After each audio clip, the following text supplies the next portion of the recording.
Welcome back, fight fans. Appreciate you guys tuning in as always. This is part 2 of a 2-part series where we're covering the fights and matchups on UFC 241, the main card, coming to you live this Saturday, August 17th out of Anaheim, California. Here in part 2, we're going to be covering the co-main and main event, Anthony Pettis versus Nate Diaz in the rematch of Daniel DC Cormier versus Stipe Miocic. If you haven't already, be sure to check out part 1 where I cover the first 3 fights on the main card of UFC 241. If you haven't already, please click the subscribe button. I really appreciate the support. And if you like what you see, maybe give me a thumbs up as well. So kicking it off here, first fight on part 2 of this series, the co-main event, coming to you out of the welterweight division. They're fighting at 170 pounds. Anthony Showtime Pettis versus Nate Diaz. So a little background on these guys. Nate, he's 34 years old now, 6 feet tall, 76-inch reach, 19-11 MMA record, coming off of a loss to Conor McGregor. So we haven't seen Nate Diaz fight in 3 years, man. Conor McGregor was the last opponent that he fought. Anthony Pettis, though, 32 years old. He's 5'10", 72-inch reach, 22-8 record, coming off of a very impressive victory, knockout victory over Stephen Wonderboy Thompson in his debut at 170 pounds. So taking a look at striking, Nate Diaz lands 4.64 significant strikes per minute, whereas Anthony Pettis lands 2.87 significant strikes per minute. So Nate's a boxer who constantly pressures fighters with forward movement, volume, and cardio. Always had incredible cardio, both the Diaz brothers have. Anthony Pettis is more of a technical fighter who's gonna strategically pick his shots, but mixes it up extremely well with kicks and punches and standing on one arm, and I don't even know what it's called, but standing on one arm and trying to come over top and kick you in the top of the dome. I mean, he's jumping off octagon cages and side kicking you in the face. Anthony Pettis is a very electric, exciting striker on the feet. Nate's going to hit you until you break, whereas Pettis is going to hit you with 1 or 2 big shots, hurt you, and then go for the kill. Both these fighters are also tough as hell, man. Out of Anthony Pettis' 30 fights, he's only been knocked out once. I mean, truly knocked out. His record says twice, but it was really just against Max Holloway where he was finished. He's got a second TKO stoppage to Tony Ferguson, but that was really a corner stoppage. That was because he broke his hand in that fight. He wasn't really stopped because of Tony Ferguson. And Nate Diaz has also only been KO'd once to Josh Thompson. So both these guys, veterans of the UFC, and really tough opponents, really tough guys to finish. So it's really hard to say, honestly, who has the striking advantage in this fight. As I said, Diaz is going to pressure him. He's going to try and overwhelm him with volume and cardio, whereas Anthony Pettis is going to pick his shots, hope to land 1 or 2 significant blows, and then go for the finish from there. So it's really, I can't even pick who really has the stand-up advantage in this fight. From a grappling perspective, that's really hard as well. These guys are so evenly matched. Both of these guys are Brazilian Jiu-Jitsu black belts. And both of these guys have only been submitted once in their entire career. So very evenly matched, but I think I have to give the grappling and ground game advantage to Nate Diaz. He's just more of a finisher on the ground than Anthony Pettis. Nate Diaz, over the course of his career, 58% of his victories have come via submission, whereas Anthony Pettis, 32% of his victories have come via submission. Now, Anthony Pettis has a few more TKO stoppages from ground and pound than Nate Diaz does, but as far as actual submission victories goes, Nate Diaz is just slightly more of a killer and finisher on the ground than Anthony Pettis is. That said, even though we've got 2 Brazilian Jiu-Jitsu black belts in the octagon together, I don't think this fight spends hardly any time on the ground. We've got bad blood here, ladies and gentlemen. These 2 fighters do not like each other. The build up to this fight is actually quite great. I mean, Nate Diaz has said that the only reason he's coming out of his he never really retired, but the only reason that he's fighting now is because he doesn't like Anthony Pettis.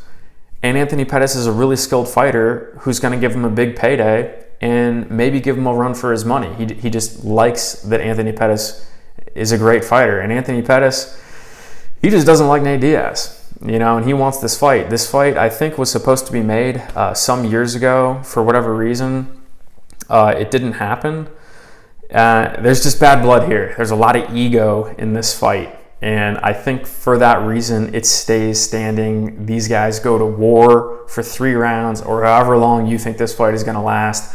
I think these guys go to war on the feet. They're really durable, really hard to finish. They're not afraid to get dirty, get bloody, and just go for it, man. Put it all out there on the line, and may the best man win. So I think this fight stays standing. My prediction, though, we've sort of seen the resurgence of Anthony Pettis lately. He just KO'd a man who in almost 70 professional fights in MMA and outside of MMA had never been knocked out in Stephen Thompson, and Anthony Pettis put him out cold. Prior to that, in the fight against Tony Ferguson, I think he was beating Tony Ferguson. And I'm the biggest Tony Ferguson fan out there. I love the guy. But I think Anthony Pettis was winning that fight for sure. And then he broke his hand, and his corner threw in the towel. And then prior to that, he submitted Michael Chiesa. So we've sort of seen the resurgence of Anthony Pettis here. And when you couple that with him just flat out not liking Nate Diaz and really wanting to take this fight against him, I think that Anthony Pettis is going to be training at a very high level. I think he's going to come into this fight in very good shape. And, Nate Diaz, I'm sure a ton of you guys watching this are huge Nate Diaz fans. I am too. Love the Diaz brothers. But he hasn't fought in 3 years, guys. And I don't think ring rust is much of a thing when it's been a year, 18 months since you've last fought. But when it's been 3 years since you last fought, you got to think that plays a factor into this fight. You got to think that his timing might be a bit off, or his accuracy might be a bit off, or maybe he's not as powerful as he once was striking. I mean, jiu-jitsu is kind of like riding a bike, so I don't think there's going to be any drop off there. But I think that one or two things might be, maybe it's cardio. One or two things might be a bit off with Nate Diaz going into this fight against a guy like Anthony Pettis, a former world champion who appears to be making this resurgence and has been looking really good lately. So I think this fight could go either way. I think this fight as well, like if you saw my last video, Yoel Romero, Paulo Costa has fight of the night written all over it. This one does too. Fight of the night written all over it. It could go either way, but I'm going Anthony Pettis by split decision over Nate Diaz. And now for the main event of the night, the rematch for the heavyweight championship of the world. We've got the champion Daniel DC Cormier versus Stipe Miocic. Betting odds for this fight, Daniel Cormier minus 150 favorite. So when it comes to striking, I've got to give the striking advantage to Stipe in this fight. Now, I know people are going to be freaking out. Well, DC knocked him out in the first fight. I'll get to that in a second. I still give the striking advantage to Stipe Miocic. He has a massive height and reach advantage in this fight, and I also give him the advantage when it comes to power. Now, I think it's pretty clear as well that he's got the advantage when it comes to power. Yes, Daniel Cormier knocked him out in the first fight, but that was a perfectly timed shot, beautiful right hook, perfectly placed on the left side of Stipe's jaw that I think would have put anybody out. Some people say, it was like winning the lottery. Even Javier Mendez, Daniel Cormier's coach, says that shot was like winning the lottery, that none of them expected Daniel Cormier to land that shot. So I'm not going to say it was like winning the lottery. DC is an extremely talented striker. But knocking Stipe Miocic out in the first round with that shot, I mean, it couldn't have been scripted any better. Timing, placement, power, short, crisp. I mean, it was a beautiful shot. Stipe, though, still has the striking advantage in that fight. If you go back and you rewatch that first round, DC knocked him out in 4 minutes and 33 seconds, okay? So for 4 minutes and 32 seconds, Stipe Miocic was winning that fight. He was doing a pretty good job striking at distance, but even when they got in there at the clinch, Stipe, I don't know if it was scored, if it was a judge's, if they scored a takedown, but he got the whizzer on DC, tripped him up, and took DC down against the fence. He was doing a good job there in the clinch. When they were breaking up, Stipe was doing a good job striking as he was backing up. DC had great moments in there as well. It wasn't like he was getting dominated, but my point is that for 4 minutes and 32 seconds, if that round would have ended at the 4:32 mark, the round would have gone to Stipe Miocic, okay? So I think he's got the striking advantage in this fight. Grappling, clear advantage goes to Daniel Cormier. Stipe Miocic, as we've seen in a lot of his fights, he has incredible ground and pound, and he's also got good wrestling as well. But he is not to the level of Daniel Cormier when it comes to grappling. Daniel, we don't need to go into it, Olympic wrestler, one of the best wrestlers we've seen in the UFC, especially in the heavyweight division. He's just dominated opponents with his wrestling game. When it comes to grappling, Daniel Cormier is the superior grappler and all-around wrestler. My prediction in this fight, though, no matter who you pick, you're not wrong. If you pick Daniel Cormier, well, you're picking one of the best fighters in any weight class of all time. If you pick Stipe Miocic, you're picking a murderer who has knocked out Andrei Arlovski, Mark Hunt, Junior Dos Santos, Alistair Overeem. He beat Francis Ngannou.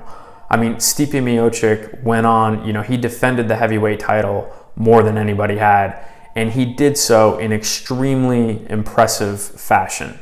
The guys he beat and how he beat them, Stipe Miocic is without a doubt one of the greatest heavyweights of all time. So you're not wrong, no matter who you pick here. You could say that DC got lucky with a big punch in the first fight, and if it weren't for that, Stipe probably would have won. Maybe you're right. If you say that, dude, DC is just simply a better fighter than Stipe Miocic, maybe you're right. So I don't think my prediction for this should sway you in any one way or another.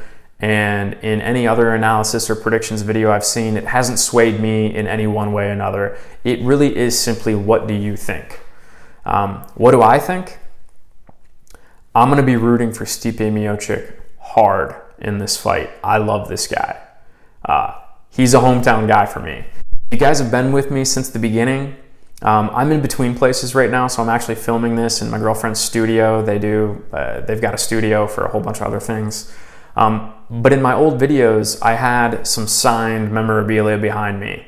Mike Tyson, who my favorite boxer of all time, Cody Garbrandt, who's from Uhrichsville, Ohio, and Stipe Miocic, who's from Cleveland, Ohio. So I'm a Cleveland boy. I love my hometown guys. I'm going to be rooting for him hard. And I think he has a really good shot at winning this fight. If you want to go put some money down on Stipe Miocic being the underdog, I think that's money well spent. He can definitely go out there and get the victory, especially hungry, coming out for revenge. Hey, that's a fine bet. I just can't go against my gut here. Daniel Cormier is one of the greatest fighters of all time. He's only ever lost to John Jones, who, in my opinion, is a cheat. Arguably the most talented fighter of all time, but a cheat. And I think he, as we know for sure in their previous fight, had steroids in his system when he KO'd Daniel Cormier. So Daniel Cormier has never lost outside of John Jones. And I have to respect the greatness that is Daniel Cormier, team captain of the American Kickboxing Academy. I think arguably the best gym in the world to train out of.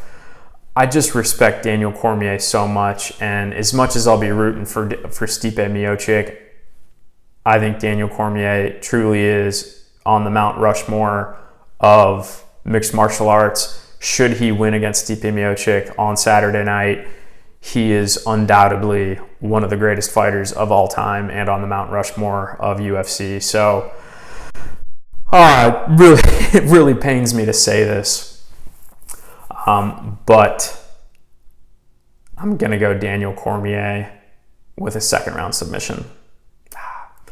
So thank you everybody for tuning in. As I said, please subscribe if you haven't already. I truly appreciate the support. If you like what you saw, give me a thumbs up. And most importantly, I created this channel to interact with you guys, with other fans. Please comment below. Let me know who you think's going to win, how you think they're going to win, why you think they're going to win, and I'll be sure to respond to each and every single one of you. So thank you so much. We'll see you next time.